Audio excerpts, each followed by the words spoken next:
This is Frank Eslam, Chairman and CEO of FY Investment Group and your host of DC Night Show, where we interview leading voices from business and politics that impact you, the viewer.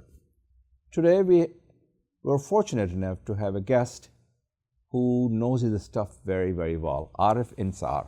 Arif, thank you very much for your coming. I appreciated that very much. Very nice to meet you, Frank, and thanks for having me here. Sure, you're most welcome. Tell me a little bit about yourself, who you are and what do you do? Sure. As you mentioned, my name is Arif. I am the CEO for Polytect. It's organized. Polytect? Yes, Polytect. Okay, I want you to tell me a little bit about it later on. All right. And I had this organization, and this is an organization that looks at world affairs, tries to decipher, synthesize, and interpret events that are happening in the domain of political, economic, and security domain. My background, obviously, I've kind of evolved in three sectors: international development, information technology, and the defense security arena. Wow. So out of that came Polytech. That's how it was born, and I'm using my background on these industries to look at global events, obviously to understand where they're heading, and I guess that's one of the topics today, is to understand the role of media. And that's what we want to start out, Arif. What's the role of the media in shaping the perceptions and the narratives? Obviously, in some cases, media plays a very important role. A democracy cannot flourish without the media, and media cannot flourish without democracy. That's the way to describe it. And media does play a significant role in our society, and also it shapes the perception, the narrative, as you said. You tell us a little bit about it. What's the influence they have? It's very great, tremendous actually. It has a strong impact, influence. Yes, you're very right, Frank, that the role of media is more than that we envision normally, because it is the window through which we see the world. Obviously, none of us are there at the places what we are discussing or are being discussed in the media. So media shapes our perception, how they present it, how they talk about different events. It helps us understand, give meaning to different things, events that are happening around the world. And when we say media, I think this is a little bit broader, or at least I envision it to be a little bit broader.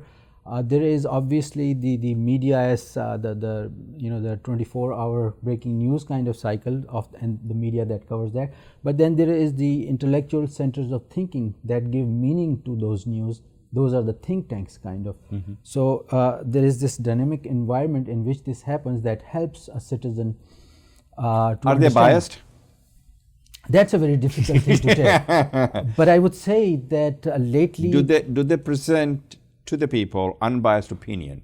They try to, but then they all have their own boxes. They have their own boxes. They have their own opinion. And we have come to see that increasingly we have the liberal media, we have the conservative media. So each one of them, and similarly with the think tanks, they all have their own. There are some progressive, there are some non-progressive, there are some conservative. You're absolutely exactly. right. So, and they have taken positions on certain policy matters. So this is how the democracy flourishes and democracy grows, because it creates a common cause, because the media engagement in a political process, in some cases undermining our democracy, in some cases it does not. Some cases it's supposed to present unbiased opinion to the people so that the people can make up their own mind.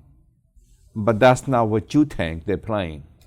That's not the role they're playing. Yeah, I mean, I think, and it's not just me, we are increasingly hearing voices that there's something flawed in there. Why is it happening? So there's a fundamental flaw, you're saying? I think so, and it has been now, New York Times came out with a major report, like, for example, dealing with the think tanks, that, how... You're talking about the one about the Brookings, which I think they're wrong on that one, but... and there was subsequently other, it wasn't just the Brookings, I think they talked about other think tanks as well, and it was talking about the phenomenon, not necessarily a particular think tank. You're right, you're absolutely, it's a phenomenon. You talk a little bit about the Polytect, and tell the audience what's this all about, what's your involvement is, and what does it do to serve our country in a manner that the people can be more involved, engaged, and be informed. Sure. Very good question, Frank. Obviously, when we say there is a problem, there is a challenge, there obviously has to be some way to address that.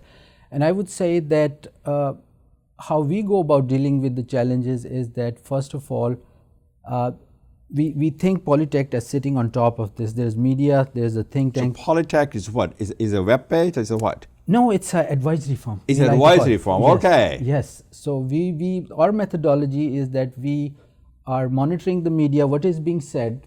And then how do you disseminate that information to the wider public? In the form of analysis. Okay, so you analyze the information. Yes, we do risk So obviously you're not biased.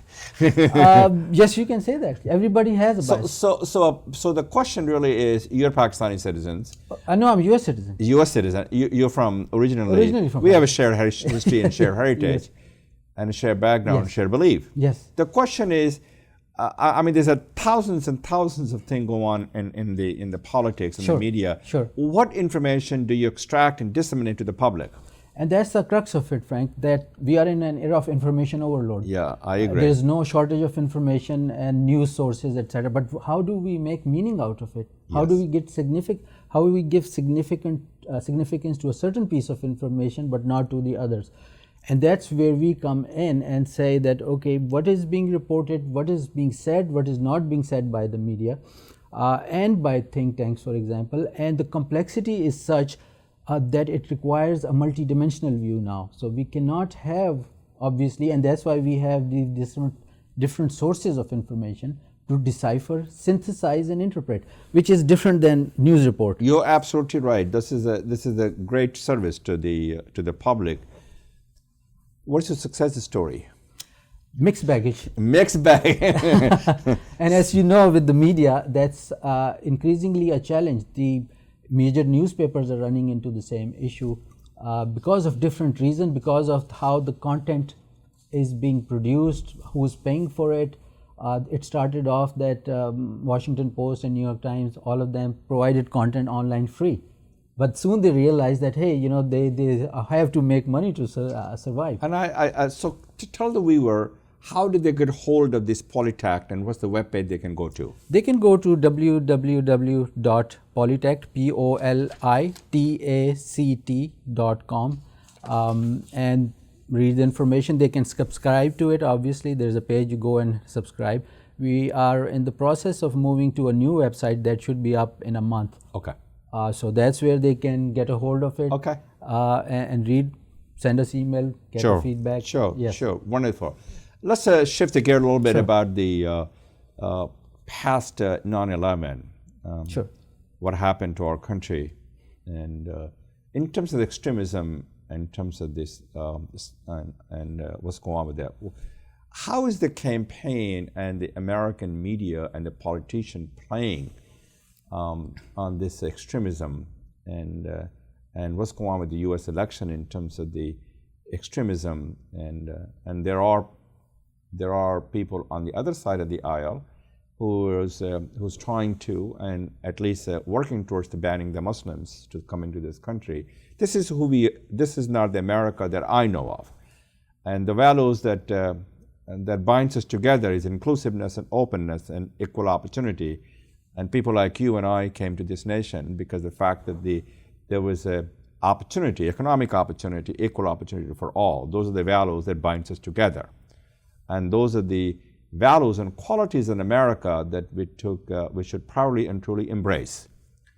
And I would hope that the other countries should also embrace the openness and inclusiveness of this country. And that's obviously not happening with the other candidates. What's your thoughts on all this?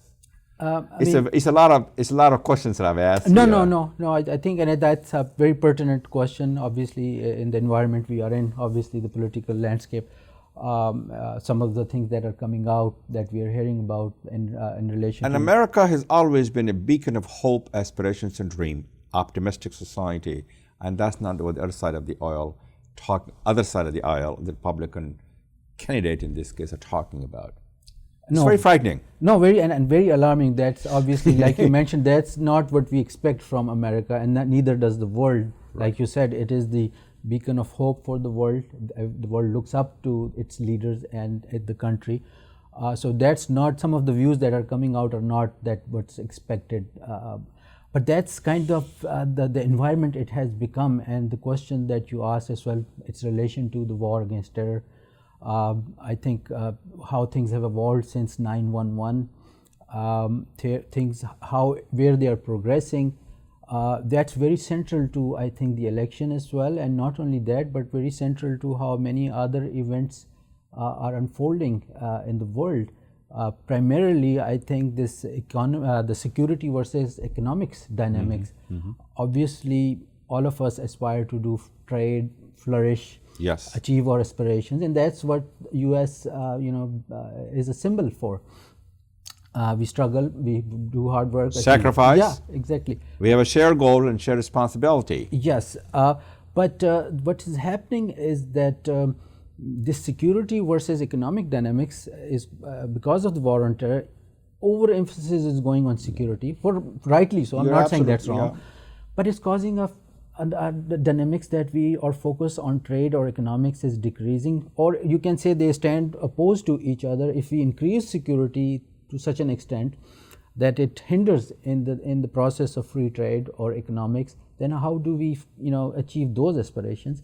And I think that was one of the items on the G20 summit that recently happened, that what is the global cost of this war against terror? Obviously we are involved in it. It is obviously costing, to protect the homeland in our own country, trillions of dollars. Oh yes, exactly. The question that the people need to examine, and sometimes we need to examine ourselves we have a shared faith here. Islam always stood for equality, dignity, tolerance, and respect for other faith. Always. It has always been a beacon of inclusiveness. Even Prophet Muhammad, as you know, in Medina, sheltered the Jewish people. It's something that we should be proud of, who we are. Yes. On the other hand, it's the Islamic extremists, and which is the global cause, which is costing trillions and billions. And now you can sit here and talk about how much, not just the money, the life, the prestige, the power, the many things involved here. But it's the ISIS, in some cases, have hijacked the Islamic faith. They have a hatred in their heart. In some cases, the thugs and the criminals. They have no right to hijack Islamic faith. So obviously there's a lot of, it's a very complicated issue over here. This is not a simple, we can sit here and go on and on. Until the cow comes home, we can talk about who created it, what happened, and we can blame others. But we need to examine the Muslim people need to examine themselves in the Middle East country, which is where, and in some cases in Pakistan, the Taliban, what's going on with them. Why they're killing, and the Muslim has been the victim of the Islamic extremism more than any other faith. What made them to do what they're doing? I mean, obviously we are studying all of this. I just attended a conference on countering violent extremism. It was with the National Academy of Sciences in DC, and those people are really deep into it, are studying those why questions and what can we do. Obviously, I think, to my mind and our assessment and study, there is a process of change going on, which is always going on, and the Islamic world is going through it as well. The West is going through it, and US is presently going through it as well. How we adapt to that change is key. Different societies, different nations, they formulate their own approaches to the change that's underway. Muslims in different parts of the world, they adapted their own way and are still adopting. Governing, that was the other problem that probably gave rise to the phenomenon that we are seeing, that those countries were not properly governed, probably still are not in many parts of the world. So do you think that the dictatorship played an important role with the people who didn't have the voice? Partly, yeah. I mean, that's true. The education, that's another. Education. Yes. Poverty, that's another big player, that the rulers have to be sincere to their people, and that social contract has to be fulfilled to as much as possible, and not to just for the sake of survival of their own regimes, and that's caused a big problem overall. Obviously we are just talking about the recent history, but then it depends how far we go back. So this concept of modernity in Islam, how Islamic world is adopting, how I think US is adopting, and the question of how Muslims in the US are adapting, and then what model that presents to the rest of the world is important as well. And that's why I think, like when you mentioned that the present election cycle and statements coming about Muslims in US and their role, and then the speeches that have come out, Khizr Khan and all of that, I think is also part of the debate. That okay, and President Obama in his last State of the Union address pointed out that how the economy in the US is changing, and the great anxiety in US in general, that how US is going to adapt to the change that's happening to the world and in the world. But coming back to the question of extremism, obviously it's very central. We reached a point that military approach has not fully succeeded. The political solution is not there. So diplomacy? Is there any hope there? I always say that I don't have the solution, but that's the intellectual challenge that we all have. That it's how. But how do you go about the ISIS trying to kill innocent human being and taking people as slaves, in some cases in Syria and also in Iraq, and they're also taken over some of the oil and gas in order for them to feed themselves and also fuel what I consider their own things what they're trying to accomplish. So if you do not have military, trying to bomb them, what other solution can you have? And I want to divert your attention a little bit to what's going on with Ashraf Ghani in Pakistan, in Afghanistan. He's trying to make a peace with Taliban. He wants to make sure that not India, but Pakistan should be partner in all these things. And so how do you go about dealing with these people? It's very complicated. It's not an easy solution, but obviously you got to start from somewhere. And that's, I would answer this question that when we talk about extremists, I think we are classifying it, and many others are, as non-state actors. Obviously, that's the first level. But then within that, we are seeing three levels of non-state actors. Daesh and Al-Qaeda is one brand, which apparently don't listen to anybody and go about what they're doing. Then there is a second level of extremists which evolved after 9/11, which we call AQ and Associates. Okay. And Associates are many brands that you can say are the Afghan Taliban kind of thing, which have local aspirations, regional agenda or something like that. There is a third level of non-state actors which are of nationalist aspirations, like the Kurds, which also the one they're fighting in Turkey, which some would label, Turkey considers them extremists, West considers them extremists as true, but their brothers in Syria, YPG, are not considered extremists. So that is the gray area in which this war against extremism is playing out. And the perfect example of that is Turkey, where there are mixed interests. Obviously, there is an understanding to go after Daesh, IS, and the likes of Al-Qaeda. But when it comes to the associates, the Kurds, it gets blurred. And that's where the global war against extremism has gotten very intertwined, convoluted, and mixed up with the global power tussles. So it's no longer as straightforward as it may have started out to be, and has complicated everything. So I can go further, but I'll stop here. No, that's okay. You don't have to. So the question is, do you see any brighter horizon as we move forward? We have to seek a common ground. Sure. Whether it's with a military solution, a political solution. Obviously, a military solution has not worked.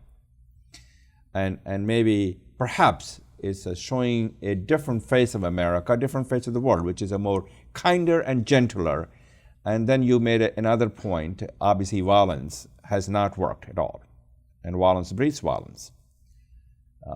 On the other hand, the people on the ISIS and other people and Taliban, they do not understand anything except do you think they understand the diplomacy and the political and beside the military power, that they can come together and say, we need to work together. This is our country. Yeah. That's the dilemma. That's the dilemma. That's the dilemma. That who do we talk to? There are different terms that were used. That were the reconcilable versus irreconcilable. Yes. And that continues to play out. That how do we approach diplomatically? Who do we approach? The political processes have not succeeded. They have kind of gotten to the backseat, even the Afghan peace process. And the problem continues in that sense, that what is the right approach, what is the right mix.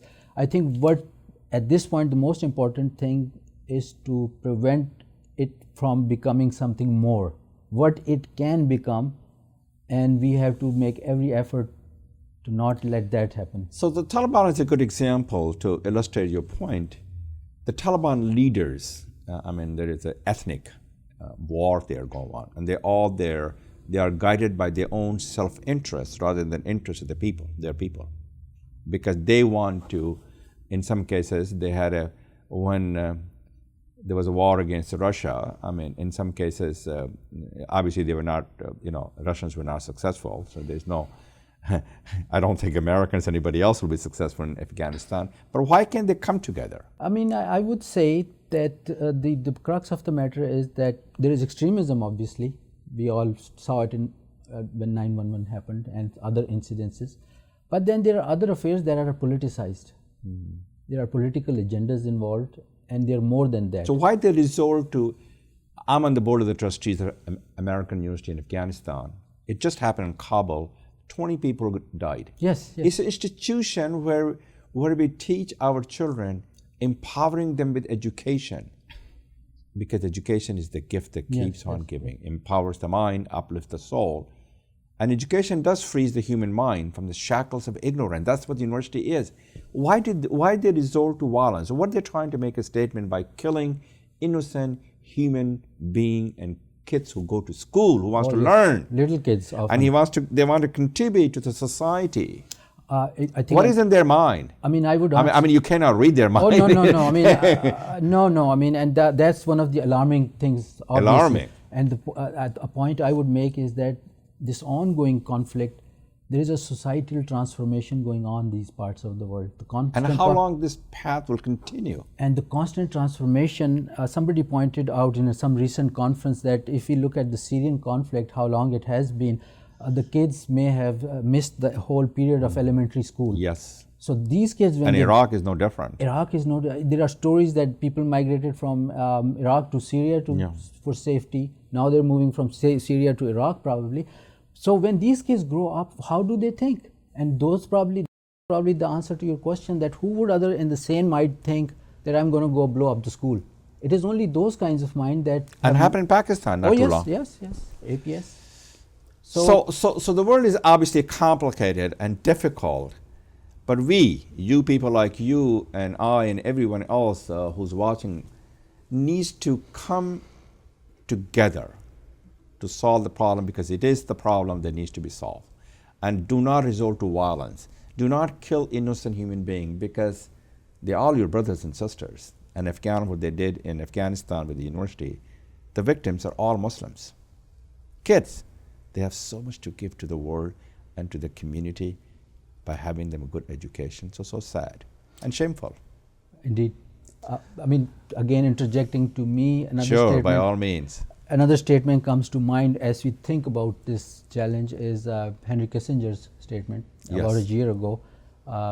He said that, and he's considered a very good in foreign policy. He's a very good. Yeah, not that I believe. He's an icon. He's an icon. Well, you may not subscribe to his theory. Exactly, but he is an icon. He made a point that that we, and he meant Americans, think that every problem is solvable in a tangible amount of time. And obviously that is not the case. Thank you very much, Arif, for what you do to serve the country and community. I hope your message gets propagated all over the world. Thank you very much, Frank. And the peace will reign, and we Indeed. will show a face which is kinder and gentler, and engage the world and find a common ground to work together, because this is important for all of us. Indeed, very true. This is Frank Islam wishing you a great week, and thank you for watching.